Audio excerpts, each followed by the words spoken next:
Un total fracaso. Así le resultó a Washington la estrategia de intentar aislar a Rusia durante la cumbre de jefes de Estado del G20 en Bali, Indonesia.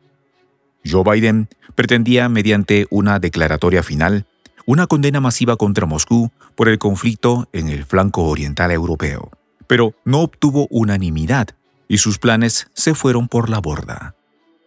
Desde el canciller de Rusia, Sergei Lavrov, hasta internacionalistas y expertos califican de fallida la cumbre, al menos para el despacho oval.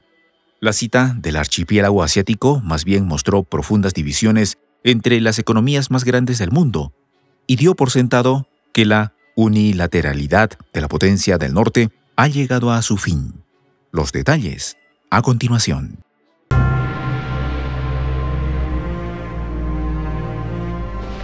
Voz de la Patria Grande. Joe Biden pensó que la cumbre del G20 en Indonesia sería el escenario perfecto para intentar aislar a Rusia, por lo que se dispuso a ejercer presión y en el transcurso pretendía demostrar su liderazgo global. Pero el resultado ha sido catastrófico, al menos para la moral de Washington. Durante horas, incluso antes de la llegada del inquilino de la Casa Blanca a Bali, la localidad que acogía la cita en el archipiélago asiático, el secretario de Estado Antony Blinken y el asesor de Seguridad Nacional Jake Sullivan impulsaban un borrador de declaración conjunta que objetaba a Rusia por su postura ante Ucrania. El caso es que lo único que pudo hacer el despacho oval fue mostrar divisiones en lo que respecta a la visión del mundo actual. No todos los países estuvieron de acuerdo con condenar a Moscú, por lo tanto, el documento careció de unanimidad. A decir de expertos, el resultado es vago, ambiguo y por lo tanto carece de la contundencia para determinar que los líderes de las principales economías del mundo se hayan opuestos a la potencia siberiana. Es que el texto señala que apenas algunos países no concuerdan con el Kremlin y tampoco les detalla. Ello ha llevado a internacionalistas a señalar que, al menos en lo que respecta a la aspiración del mandatario de la potencia del norte, se trata de una cumbre bastante fallida en cuanto a que no hay una idea unánime de por dónde ir o por dónde está la salida. Clara Sánchez, especialista en relaciones y negociaciones internacionales e investigadora del Consejo Argentino para las Relaciones Internacionales, ha declarado al respecto. Citada por la web del medio digital Sputnik, indicó que la gran conclusión ha sido bajar el tono, hablar, negociar en un momento de alta tensión en la que nadie se puso de acuerdo. Para esta analista, el encuentro, que finalizó este miércoles 16 de noviembre, mostró que la unipolaridad está en crisis, incluso en un grupo tan reducido. Para Washington, resulta imposible seguir imponiendo su visión del mundo. ¿Acaso inició la transición hacia la multipolaridad? Para las economías globales que se han visto afectadas en los últimos meses, es obvio que las sanciones contra Rusia, incluido el boicot contra su petróleo, han elevado los precios del crudo en el mercado internacional y desatado una crisis energética sin precedentes. Y tienen claro que estas prerrogativas han sido auspiciadas desde la Casa Blanca. De hecho, la internacionalista argentina destacaba la intervención del ministro de Exteriores de Rusia, Sergei Lavrov, al respecto. En la cumbre del G20, el jefe de la diplomacia del Kremlin aseveraba que son cada vez más los países convencidos de que Washington provocó el conflicto en Ucrania, por el que ahora pretende aislar a la nación eslava. Lavrov condenaba el intento de Occidente de politizar la declaración final del G20 colocando un lenguaje de condena a Rusia. Se mofaba de que al texto se añadió la frase «Nosotros, muchas delegaciones, condenamos a Rusia», algo que ya calificaba de vago. También decía que el asunto ni siquiera era de la incumbencia del G20, pero al diplomático le preocupaba que no había oído hablar a Washington ni a sus delegaciones aliadas de la escasa voluntad del presidente ucraniano Volodymyr Zelensky de buscar una vía diplomática al conflicto, Además, acusaba a Kiev de poner condiciones descabelladas.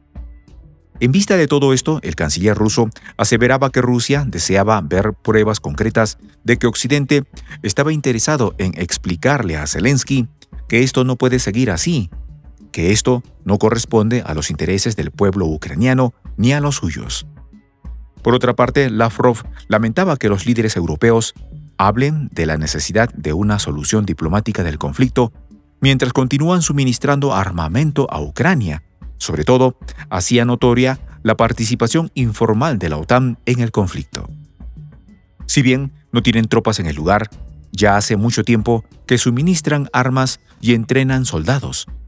Es una suerte de conflicto híbrido, deploró Lavrov. También calificó de desdoblamiento de personalidad que los líderes europeos hablen de avanzar hacia un acuerdo pacífico, pero impulsan una misión de entrenamiento militar en paralelo. El canciller del Kremlin también dedicó tiempo al secretario general de la ONU, Antonio Guterres, a quien instó a una postura más imparcial en la solución del conflicto en Ucrania. Es inadmisible que la ONU reciba instrucciones de cualquier país miembro en relación con problemas globales acuciantes, como la situación en Ucrania, le criticó Lavrov. Le reiteró que Rusia no se opone a las negociaciones de paz con Ucrania y que Moscú ha confirmado repetidamente que no se niega a negociar.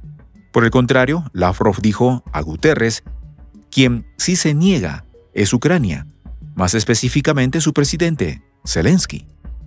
Pero las presiones de Joe Biden contra Rusia estuvieron lejos de ser las únicas que llevó la potencia del norte a la cita de Indonesia.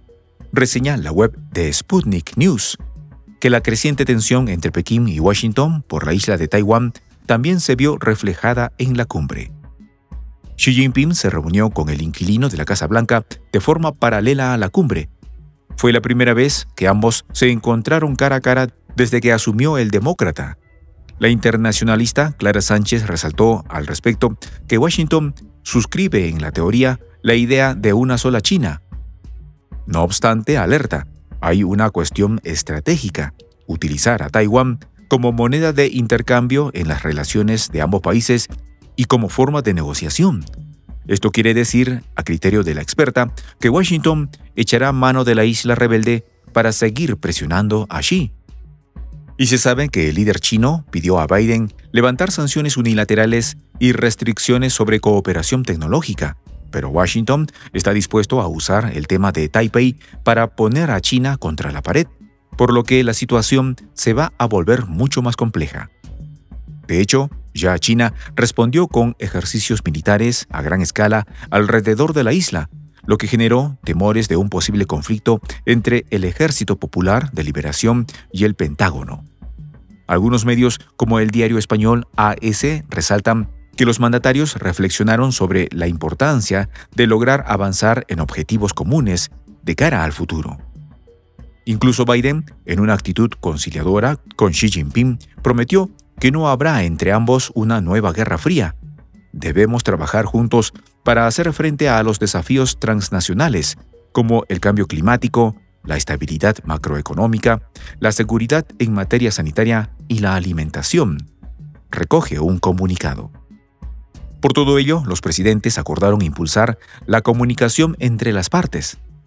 Podemos evitar que la competencia se convierta en algo cercano a un conflicto y encontrar formas de trabajar juntos en asuntos globales que requieren cooperación mutua, añadió Biden.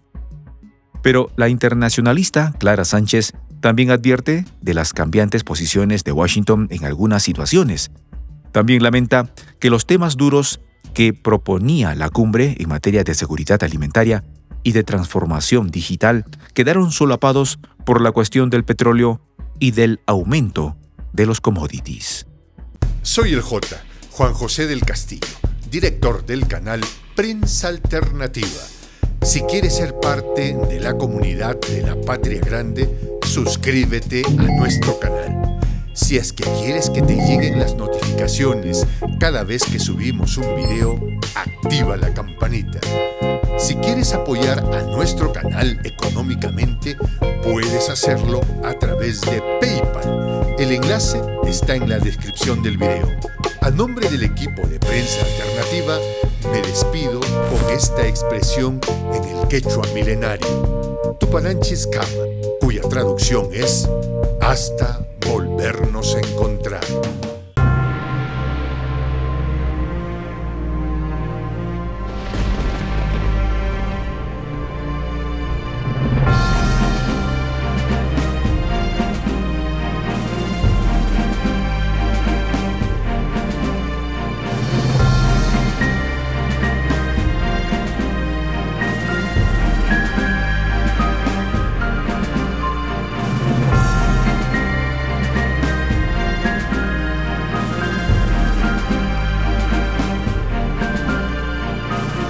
Voz de la Patria Grande.